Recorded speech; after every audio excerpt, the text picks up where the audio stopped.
الحمد للہ وحدہ والصلاة والسلام علی من لا نبی بعدہ۔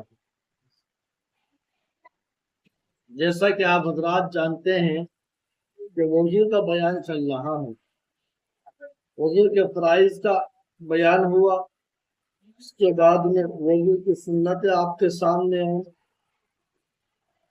اور آج کی ویڈیو میں وضو کے مستحبات بتانے جا رہے ہیں۔ مستحبات کسے کہتے ہیں؟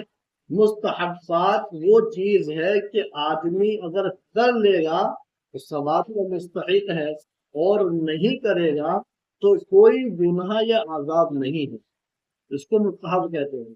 تو وضو میں 5 چیزیں مستحب ہیں، یاد رکھا جائے۔ ہمیں پتہ نہیں ہوتا جانکاری کا، علم کا، اور ہم ان چیزوں کو کر رہے ہوتے ہیں۔ مثال کے طور پر دائیں طرف سے شروع کرنا وضو، یہ مستحب ہے۔ اسی طرح گردن کا مسح کرنا کیا ہے؟ یہ بھی مستحب ہے۔ اور قبلے کی طرف منہ کر کے بیٹھنا یہ بھی مستحب ہے۔ اور اسی طرح اونچی اور پاک جگہ پر بیٹھنا یہ بھی کیا ہے؟ یہ بھی مستحب چیز ہے۔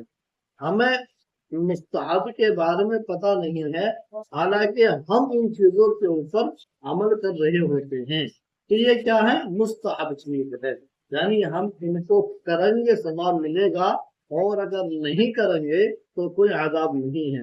اسی طرح وضو کے اندر 4 چیزیں مکروہ ہیں۔ پہلی چیز یہ ہے کہ ناپاک جگہ پر وضو کرنا، کہ کہیں بھی بیٹھ گئے، ہم کہیں جنگل میں ہیں یا کہیں اور جگہ بیٹھے ہوئے ہیں، اور ہم بس یوں ہی کہیں بھی بیٹھ گئے وضو کرنے کے لیے، حالانکہ وہ جگہ ناپاک ہے، تو ناپاک جگہ نہیں بیٹھنا چاہیے۔ دوسری چیز ہے سیدھے ہاتھ سے ناک کو صاف کرنا، یہ بھی مکروہ ہے۔ مکروہ کا مطلب یہ ہے کہ مکروہ اس کو کہتے ہیں کہ جس میں گناہ کم ہو، یا یہ کہہ دیا جائے کہ جس کے اندر ثواب کم ہو، جس کے اندر ثواب کم ہو، یا پھر یہ کہہ دیا جائے جو چیز ناپسند ہو، اس کو مکروہ کہتے ہیں۔ تو ثواب کے اعتبار سے بھی مکروہ ہوتا ہے، یعنی کم ثواب، اور اسی طرح ناپسند کے اعتبار سے بھی مکروہ ہوتا ہے کہ یہ چیز ناپسند ہے، اور اسی طرح گناہ کے اعتبار سے بھی مکروہ ہوتا ہے کہ یہ چیز مکروہ ہے، یعنی شریعت کے اندر ناپسندیدہ ہے، تو مکروہ سے کہتے ہیں۔ تیسری چیز کیا ہے؟ وضو کرنے میں دنیا کی باتیں کرنا۔